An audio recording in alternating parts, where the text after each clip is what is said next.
একটা গরু ৬ মাস ধরে মোটা তাজা করলেন, খাবার দিলেন, ওষুধ দিলেন, রাত জেগে যত্ন করলেন, কিন্তু কোরবানির ঠিক ১০ দিন আগে হঠাৎ গরুটা ফুলে উঠল, শ্বাস নিতে পারল না, আর কয়েক ঘন্টার মধ্যেই মারা গেল। আপনি জানেন কি, গরু মোটাতাজাকরণের শেষ কয়েকদিনে এমন কিছু ভুল হয় যেটা বাংলাদেশের ৯০% খামারি বুঝতেই পারেন না। আর এই ভুলের কারণেই লাখ টাকার গরু মুহূর্তে শেষ হয়ে যায়। আজকের ভিডিওতে আমি দেখাবো শেষ কয়েকদিনের কোন ভুলগুলো সবচেয়ে বেশি হয়, কেন গরু হঠাৎ মারা যায়, আর কিভাবে খুব সহজে এই বিপদ থেকে বাঁচবেন।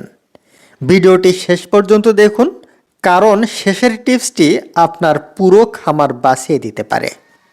তো চলুন শুরু করা যাক। সেগমেন্ট ১, শেষের কয়েকদিন গুরুত্বপূর্ণ কেন? গরু মোটাতাজাকরণের শেষের কয়েকদিন হচ্ছে ফিনিশিং পিরিয়ড। এই সময় খামারিরা একটি বড় ভুল করে, যত বেশি খাবার দিব তত বেশি মোটা হবে। এখান থেকেই শুরু হয় বিপদ, কারণ শেষ ১ মাসে গরুর শরীরে চাপ অনেক বেড়ে যায়।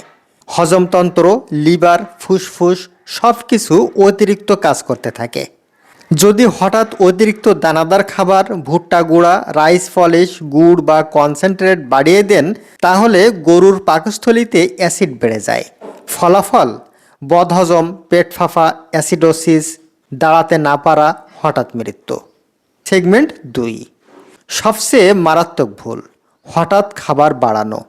বাংলাদেশের অধিকাংশ খামারই শেষ ২০ থেকে ৩০ দিনে হঠাৎ খাবার দ্বিগুণ করে দেন। যেমন সকালে ২ কেজি দিতেন, এখন ৫ কেজি।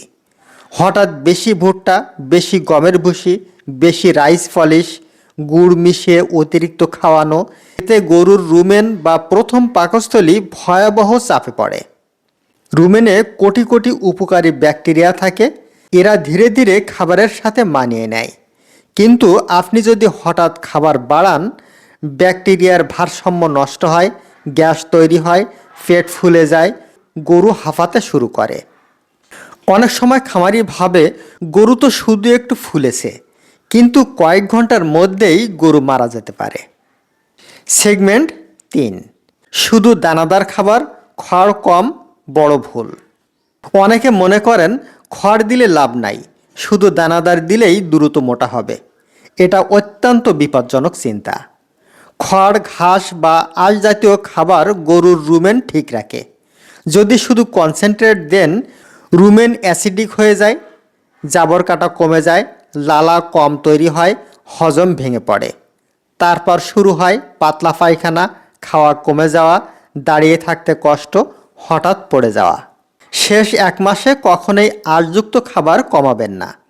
প্রতিদিন অবশ্যই দিন শুকনা খড়, সবুজ ঘাস, পর্যাপ্ত পানি। মনে রাখবেন, খড় বাঁচায়, অতিরিক্ত দানা মারতে পারে। সেগমেন্ট ৪, স্টেরয়েড ও অতিরিক্ত ইনজেকশনের ভয়াবহতা। এখন আসি সবচেয়ে ভয়ঙ্কর বিষয়ে। অনেক অসাধু মানুষ বলে এই ইনজেকশন দিলে ১৫ দিনে গরু ফুলে যাবে।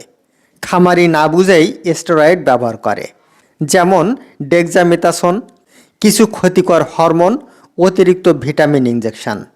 প্রথমে গরুকে অনেক মোটা দেখায়, কিন্তু ভিতরে ভিতরে লিভার নষ্ট হয়, কিডনি ক্ষতিগ্রস্ত হয়, হার্ট দুর্বল হয়ে যায়, ফলে গরু হঠাৎ মারা যেতে পারে। ভাবুন তো, একটা গরু বিক্রি করে হয়তো আপনি ঋণ শোধ করতেন, সংসার চালাতেন, ছেলের পড়াশোনার খরচ দিতেন, কিন্তু শুধু দ্রুত মোটা করার লোভে পুরো স্বপ্নটাই শেষ হয়ে গেল। সেগমেন্ট ৫, পানি কম খাওয়ানো ও গরমে অবহেলা। শেষ ১ মাসে গরুর শরীরে তাপও বেশি তৈরি হয়, কারণ বেশি খাবার মানে বেশি মেটাবলিজম। এই সময় অনেক খামারি ভুল করে, পানি কম দেয়, গরমে ফ্যান দেয় না, গোয়ালঘর বন্ধ রাখে, ফলে গরু হিট স্ট্রেসে পড়ে। লক্ষণগুলো হলো জিহ্বা বের করা, হাঁপানো, লালা পড়া, খাওয়া কমে যাওয়া। গুরুতর হলে হার্ট অ্যাটাকের মতো অবস্থা হতে পারে। সমাধান: সারাক্ষণ পরিষ্কার পানি, গোয়াল ঘরে বাতাস চলাচল, সম্ভব হলে ফ্যান, দুপুরে ঠান্ডা পানি স্প্রে। সেগমেন্ট ৬, হঠাৎ খাবার বন্ধ নীরব ঘাতক। শেষ সময়ে গরু যদি হঠাৎ খাবার বন্ধ করে, এটাকে কখনোই ছোট সমস্যা ভাববেন না, কারণ এটি হতে পারে অ্যাসিডোসিস, জ্বর, লিভারের সমস্যা, ব্লটের শুরু।